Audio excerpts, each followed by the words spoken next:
Hello বন্ধুরা, স্বাগতম আমার চ্যানেলে, যেখানে বইও কথা বলে আর আমিও একটু বেশি কথা বলি। আমি অসীম আকরাম। আজকে আমি আপনাদের জন্য পড়ে শোনাতে যাচ্ছি একটি নতুন গল্প। চা হাতে নিন, ইয়ারফোনটা কানে লাগান আর আমার আজব আওয়াজ সহ্য করার জন্য রেডি হয়ে যান। চলুন গল্পে ঢুকে পড়ি। গল্পের নাম হচ্ছে ভাঙা পাথরের ভেতরের শক্তি। একটা ছোট্ট গ্রামে একটা ছেলে থাকতো।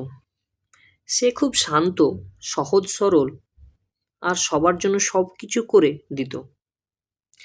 কিন্তু বদলে সে খুবই কম ভালোবাসা পেত সবার কাছ থেকে। বন্ধুদের কাছে সে হাসির পাত্র, ভালোবাসার মানুষের কাছে সে ছিল শুধু ভালো বন্ধু, আর পরিবারের কাছে সে ছিল আরো ভালো করতে পারতো এই টাইপের ছেলে। একদিন এই ধরনের পরপর আঘাত খেতে খেতে সেই ছেলেটি নিজেকে প্রশ্ন করল, আমি কি এতই দুর্বল, নাকি শুধু ভুল মানুষদের জন্য শক্তি খরচ করছি? সে ভাবল এবং দেখল গ্রামের বাইরে একটি পাহাড় ছিল। সেখানে সবাই বলতো একটা ভাঙা পাথর আছে। বাইরে থেকে পাথরটা ছিল ফাটা, কুৎসিত, কেউ গুরুত্ব দিত না। ছেলেটি একদিন ওখানে গিয়ে বসে রইল, মনে কষ্ট নিয়ে, চোখে জল নিয়ে।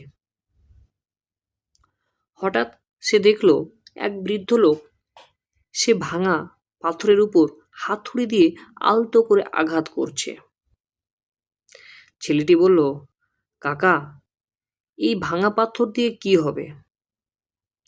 এটা তো এমনিতেই নষ্ট। বৃদ্ধ হেসে বলল, বাবা, তুই শুধু বাইরেটা দেখছিস বাবা, ভেতরে কি আছে জানিস? আরো কিছু আঘাতের পর পাথরের ভেতর থেকে চকচকে একটি সাদা অংশ বেরিয়ে এলো। সেটা মার্বেল।